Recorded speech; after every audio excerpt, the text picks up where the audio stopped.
Hi there. Thanks for tuning in to our show, More. We've had a few shows now, and more am being asked what exactly the show explores. And that's a tough question for me to answer, folks, because the reality is it is intensely personal. More is really something that exists as a concept, as a pursuit, as a path to greater success. However you choose to define what more means for you. Having stated that, there is a direct correlation between your degree of self-awareness and your own satisfaction. This show, as I've stated before, offers you real-life stories and examples of people who have taken the time to focus. You may make different choices than they did or have had different reference points. It doesn't really matter. I invite you to listen to the variables that most propelled them forward and consider asking yourself the same questions to increase your own level of self-awareness. Sharing their perspective with us today is Eleanor Clitheroe, a woman who has achieved more than the average person could ever hope for.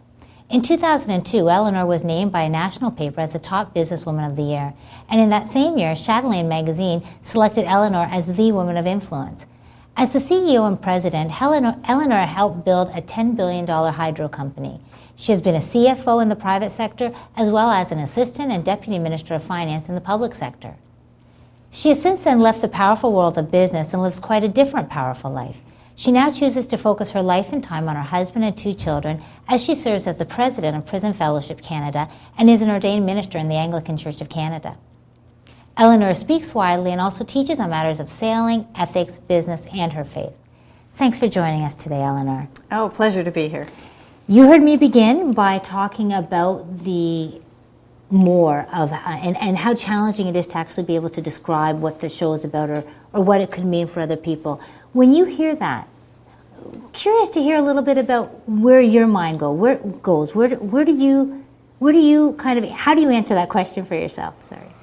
Our culture focuses on more being the accumulation of things.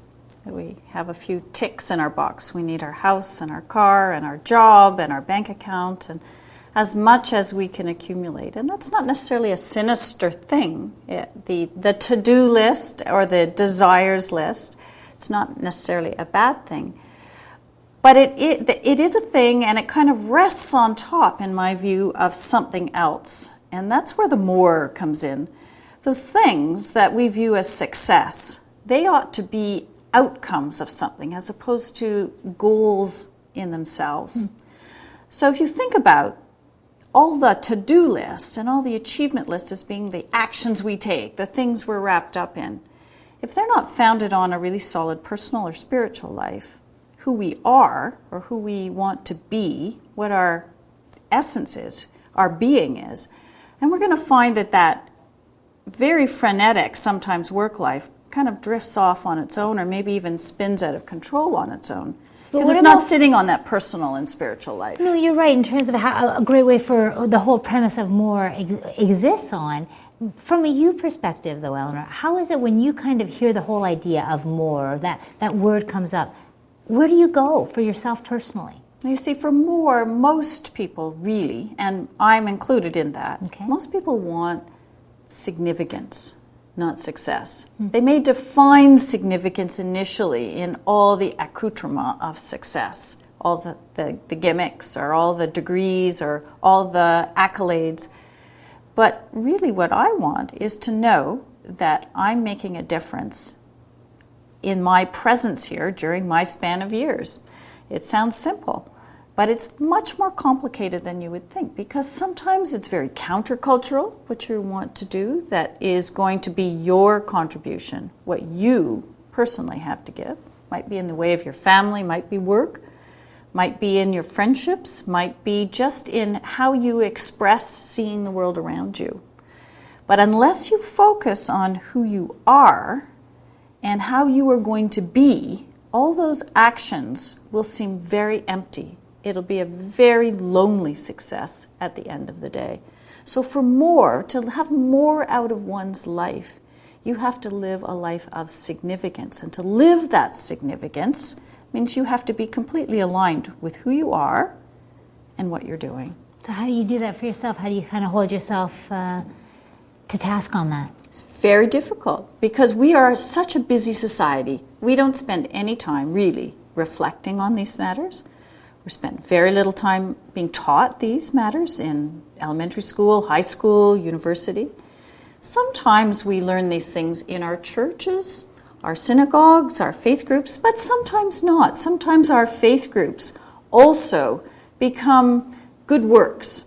And that's where it can become very confusing, because you may feel, okay, I'm helping out in the hospital, or I'm doing these good works, donating my money. But, again, it's simply more action. If it's not based out of your compassion, your desire, your love of who you are. And so kind of give us a little more insight into who you are, Eleanor, and tell us a little bit about the more that guides you. So I grew up in a Christian family, so that's my faith-based group. And so I've been very fortunate to have some parameters in which to reflect, whether that's as a child or older, a lens through which I can see the world. But having said that, we all go through this. Growth is better. Having more things is better. Having more money is better. So more education. We have a cycle of saying, all right, I need to have a good education so I can get a good job, so I can have a family, and I can have a car, and I can have a house. That string of events, I think we're all subject to, and so was I. So I was pressed by my family to go to school. I loved school, so it wasn't a hardship. And I've had several degrees because I love to learn. But what was the purpose of that learning? Was that purpose of learning to find and discover and to explore, perhaps to create new things? Or was it to get that job in law, or get that job in business or in investment banking, so that I could then, is it always something that's then next and then after that? Or is it for the love of the thing itself, because you are particularly and uniquely gifted to do that thing? You raise a lot of excellent points that we are going to tap into. And so first I'd like to just go to a quick break. So please stay tuned with us, and let's try to understand what Ellie has to say and see what assistance that can provide us in order to increase our own self-awareness. Stay with us.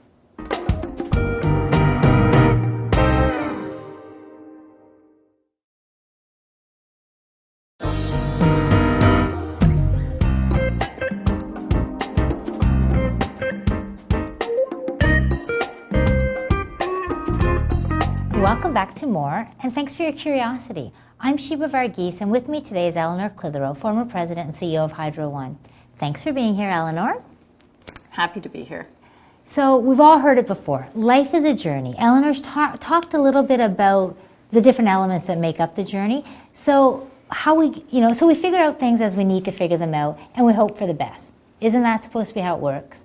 At least that's how it is for most of us. That's how we understand this age-old expression. But basically, I think what it highlights is that it's all good. The level of satisfaction, however, that we have on our journey is directly related to the degree we direct it. Having said that, the tricky part of the journey is in knowing what we need to do exactly when. I think you're right in saying there's intentionality. You have to be focused. But trying to take too much control can really, I think, get you off course for Well, then, a so while. what are the variables that we do, that you found for yourself, right? Let's make that about you. What were the variables that you found you controlled? And if I may even be more specific in how I direct that question, let's look at some of your reference points, some of the influences you had around you. How would you say they played a role in your own kind of evolution? Yeah, the journey is a good example and a good reference point. Maybe when I was about 15, I started to be more conscious of directing my path as opposed to kind of just following the path that was laid out for me. So then, okay, what do I want to do? Do I want to go into social work or ministry? Do I want to go in to be a lawyer? What do I want to do? No real plan. Want to be clear and articulate about my own faith. Get off to university.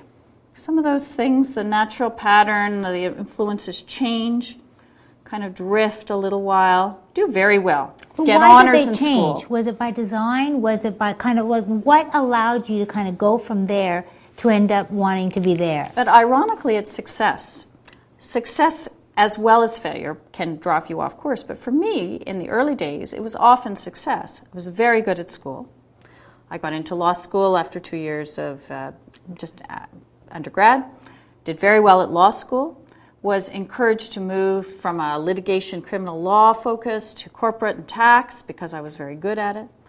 Came out, went to an excellent law firm, went back, did my master's degree, was very good there, had excellent grades there. Graduate, got the world in front of me. Became a vice president of a banking institution, one of the 5 major banks, before I was 30. All the indications of success. My income is starting to rise. I'm looking at purchasing my own home. I have now purchased by that time my own home. I'm married. Everything should be terrific, and I was miserable. Why? So you've got all the indications of success, but it's not satisfying. But let's stop there. So let's look at the why. So when you looked at kind of belonging and kind of, being worthy, well, I guess almost, which comes first, the chicken or the egg? You had the success, so then does it start to be, well, if I'm this sharp and this bright and I'm receiving such accolades, should I not then go down this path? And so I guess the question becomes, what were the influences that you allowed change your own inner compass or inner sense? So the things that changed my inner compass were the encouragements of the people around me, probably quite well-intentioned. Bosses that I had, the encouragement as a woman to move up in the banking area, different people talking to me, saying, oh, how well you've done, comparators with your peers, all these things. So you say, okay, well, praise, I'm being praised by people I respect, so then you move in that direction. But what was a praise that you were responding to, did you notice? Oh, I think the praise is you're doing the right thing. Look how successful you've done it. You've achieved. You've done what you were asked to do. You were able to do it. You did it well. Let's give you more responsibility and do more. But the areas were all on secular achievements and tasks. They weren't about how well were your friendships functioning? How well were you relating with your parents? I was married, but by the time I was early 30s, I was divorced already.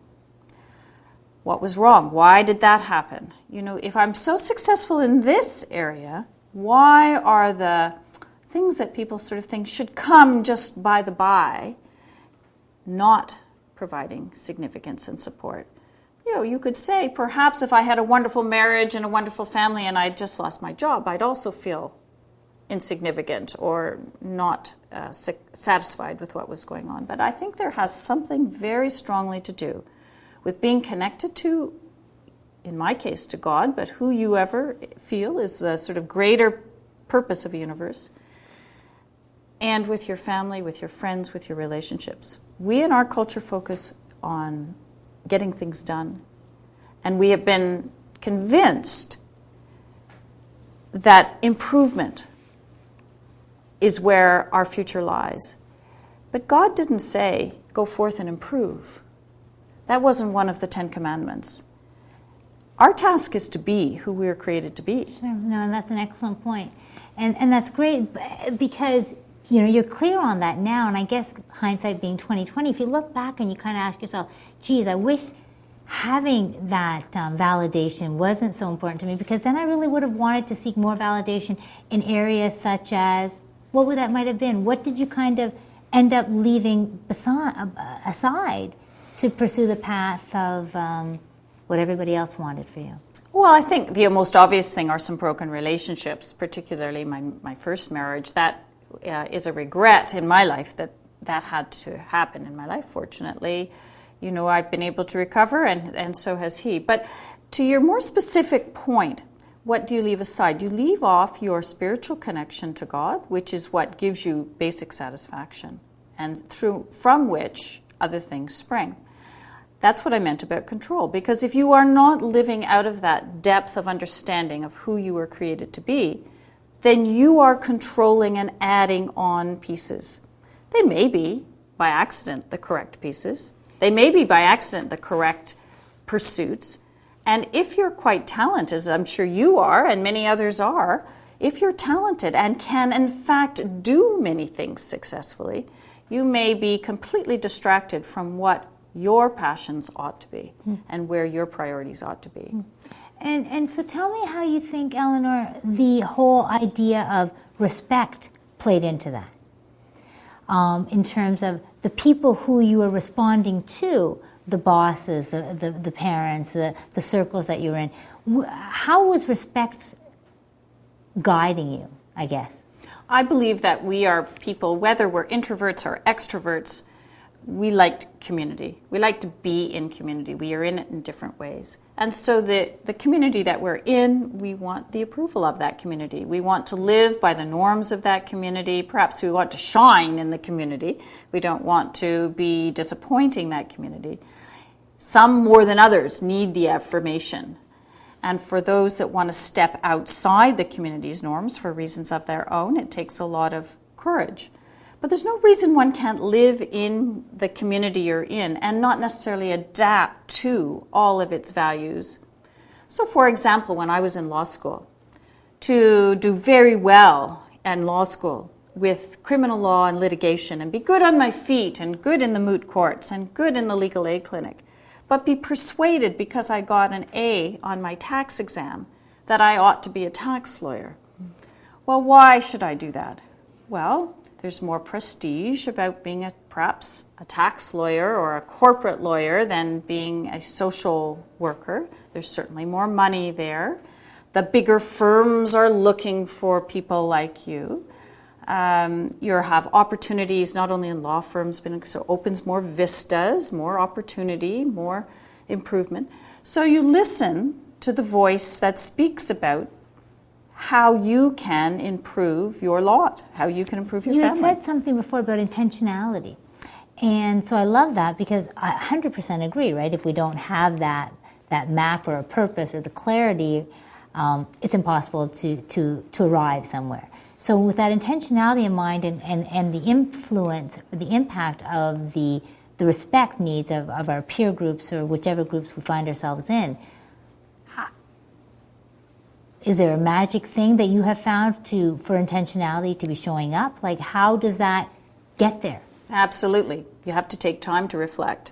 It is, in my view, all about having some time of quiet where you intentionally reflect what your gifts are, what drives you, what your passions are. A spiritual director of mine has said, you are in prayer when you are at your happiest, when you are around people or doing things that bring you a welling up of joy. And that might be pushing your child in a swing at the swing set, or it might be closing a major transaction. But unless you take the time to sit quietly and reflect, either on a periodic basis, say once every 3 or 4 months, or every day. But did you do it? Did you actually bring that more into your life, that intentionality? Absolutely. Great. Off and on. Great. And think that's the key. Hold the thought. Let's take another short break. You're watching more. Please stay tuned. We'll be back.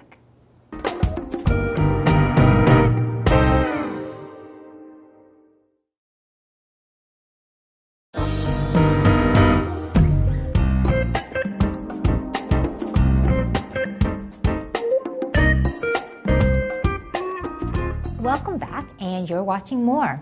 I'm here with Eleanor Clitheroe, now President of Prison Fellowship Canada.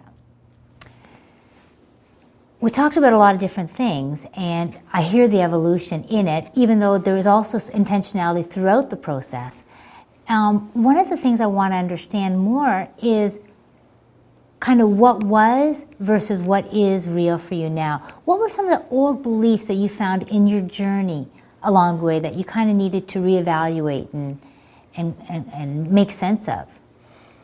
I thought that having integrity between your spiritual life and your work life would be a fairly natural process. It wasn't until I actually got working that I realized not that the secular world is immoral or in tension with your spiritual life. I don't believe that. What I do believe is that it is such a busy life that unless you stand back from it on a very consistent basis and don't let it slide off, you will find that you will put your work first, your family hopefully second, and your God, spiritual life third. Now, if you believe as I believe that your work and family life spring out of your spiritual life, then you're going to find that you just simply empty the resources in the well. You're not going to have anything left. So let's say a busy day like yours or like mine, you get up early, you get up at 6:30 in the morning or whatever time you get up, 5:30.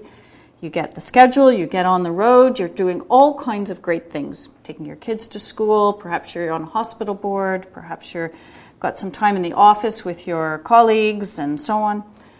And that 10 minutes or half hour or however long you've decided you're going to set aside somewhere in that day just slides by. So you say to yourself, tomorrow, I'll do it tomorrow. By the time Sunday comes, you're sitting there in church or wherever it is you have a faith affiliation, and maybe you don't, you're just having a glass of wine on the back deck, and you're saying to yourself, gosh, how did the week slip by? I meant to be intentional about this week. I meant to catch some of those things. I shouldn't have said that to that person. I should have caught that. 3 days ago when that happened, I should have called so-and-so. It's a little late now. I don't really think I can do that now. It's being on top of it and intentional as we go through the day and reflecting on it as we go through the day.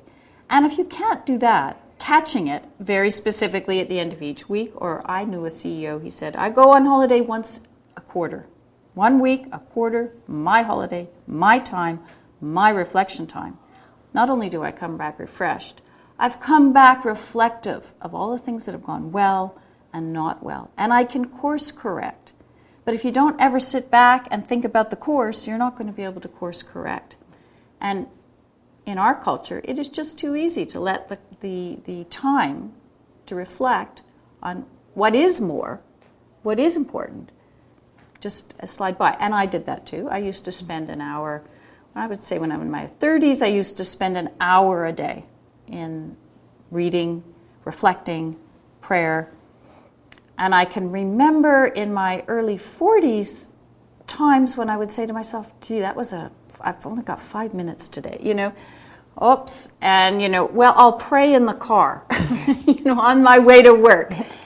And that just doesn't work for any length of time. It's like eating junk food. You're not really getting sustenance. That's not really your fault. That's because of the other drivers on the road when you're in that peaceful mindset that cut you off. That's not supposed to be the time that you're taking stock of the most important thing in your life, is while you're, in traffic or at the grocery store. It doesn't mean that you can't be reflective and thoughtful while you're doing other ththings. And in fact, I think the best way is if you can be intentional at all moments of your day. But most of us can't be.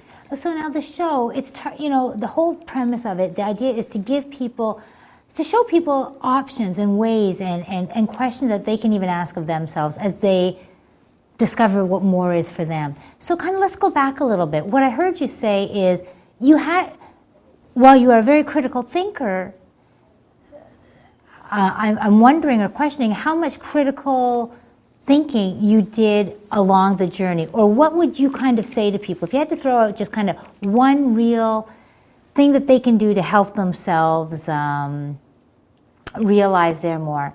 But you know what, actually you've had such great stuff to say. That is our time for today, so we don't even get a chance to go that. And I really appreciate you taking the time out to come in and speak with us today. These tend to be private journeys and that are being shared.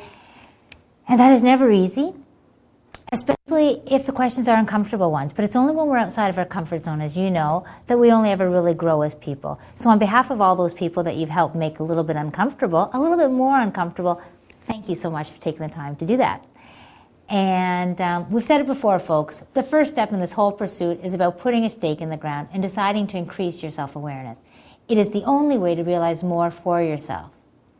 Please know that you are invited back each week to join us in our journey towards more. And next week we'll be speaking with Stanley Hart, amazing person, politician, and investment banker. And remember, the show is for you. And so if you have any thoughts, ideas, or questions, please contact us via our blog. And thank you for joining us on More. And remember, in all that you do, do it for truth. Thanks a lot. Take care.